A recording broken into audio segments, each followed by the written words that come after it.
OpenAI snaps up OpenClaw, new model releases from Grok and Gemini, Claude puts cybersecurity companies out of business, and there's a new AI chip that runs at 17,000 tokens per second.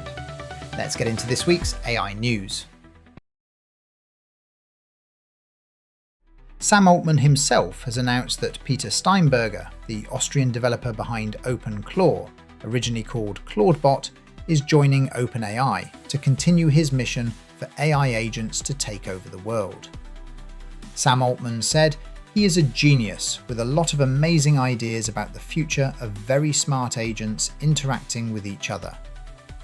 If Peter could get this far on his own, imagine the chaos he might be able to cause with virtually unlimited resources. Get ready for many, many more lobsters. Claudebot started as an innocent little vibe-coded side project. Now, a few weeks later, if you're not running an agent 24 hours a day and chatting to it via Telegram, you're a nobody. In less than a month, OpenClaw turned the AI world upside down and unlocked a workflow that captured the imagination of millions. Now every company is looking to have its own version of this agent in your chat option. And for Manus, who already specialize in agent use, they must have been thinking, why didn't we think of this? Regardless, Manus now have their own little lobster army. The release of Grok 4.20 has introduced a multiple agent workflow, where 4 specialized agents are at your command and ready to combine their intelligence to solve complex problems. There's Grok, the leader of the pack, Harper, the research verifier, Benjamin, the analytical expert, and Lucas, the creative strategist. It's like the AI Spice Girls, and you should probably have your favorite and a poster on the wall. As well as the multi-agent capabilities, the model is claimed to also have improved multimodal understanding and reduced hallucinations. Let's see what the results look like when everyone starts to put it through its paces in the coming days. Tesla has announced that the first production Cybercab has rolled off the assembly line in the Gigafactory in Texas. Cybercab is a compact robotaxi that doesn't even have a steering wheel to grip if you get scared. Elon Musk has long claimed that they would be able to mass produce Cybercabs for a $30,000 price tag in 2026. Well, we don't have a confirmed price point yet, but they do actually seem to be on track to get this done this year. One of the many cool propositions of the Cybercab is that they can be owned by private individuals and earn you passive income. Would you buy one? Anthropic have announced a new feature called Claude Code Security. It's built on Claude Opus 4.6 and it can analyze entire code bases for potential security vulnerabilities. Anthropic was immediately able to prove its worth by identifying multiple issues in open source projects, some of which have been missed for decades. As usual, this fantastic advancement is a double-edged sword, as the news sent cybersecurity stocks tumbling. CrowdStrike and Cloudflare both dropped by 8% in a day. And this is the crux of the AI issue. Wherever there are problems, there are entire industries built around managing those problems. So what happens when AI comes along and just solves them? NotebookLM is one of our favorite AI tools. It's got so many great use cases and features that it's hard to beat. You can use Notebook to create slides from the sources, and it does a fantastic job of generating beautiful looking presentations and infographics. There are useful controls for prompting the output, but until now, if the result wasn't quite right, you have to start again and hope to get lucky.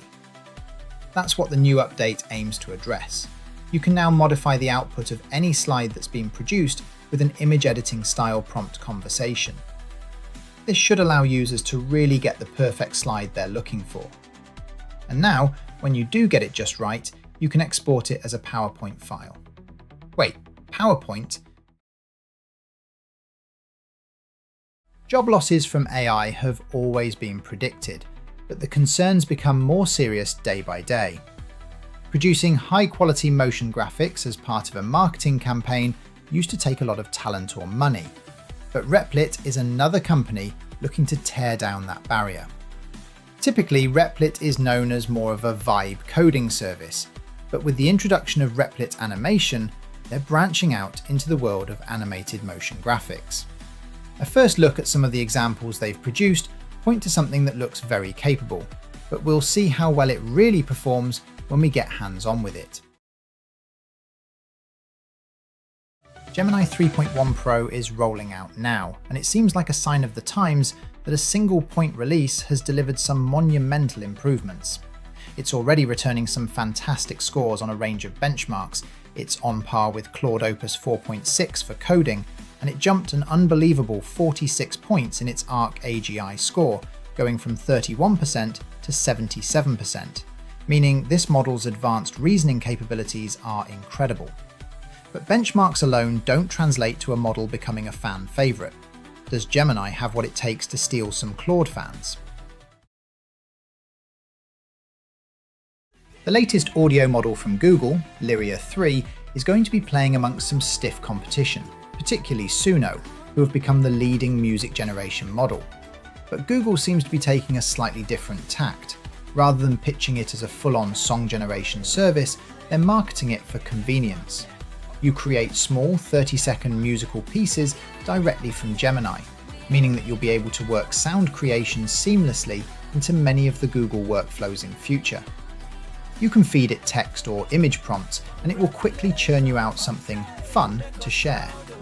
Expect your email and text replies to be full of AI musical masterpieces very soon, and don't even think about calling it slop. Some of the most interesting benchmarks in AI are the ones tracked by a company called METR. METR attempt to measure how many human hours of typical digital work can be completed autonomously by AI models. When GPT-3 was released, this was less than 10 seconds. 2 years later, this was up to 36 seconds. It had been reliably doubling every 7 months.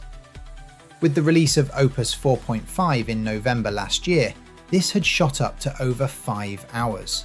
And now, just 3 months later, Opus 4.6 has recorded a time of more than 14 hours. If you didn't realize it yet, Opus 4.6 broke the exponential curves and launched us into a different world. A Canadian startup called Taalas has just unveiled a revolutionary way to 10x the speed of an LLM.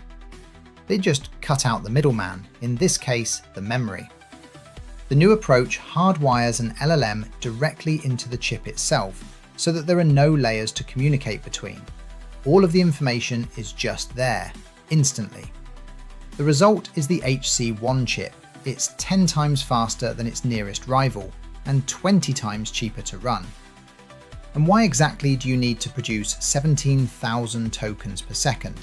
It's not for you, silly, it's because AI networks should be able to think and communicate at rates that far exceed their human counterparts. You lot are just too slow.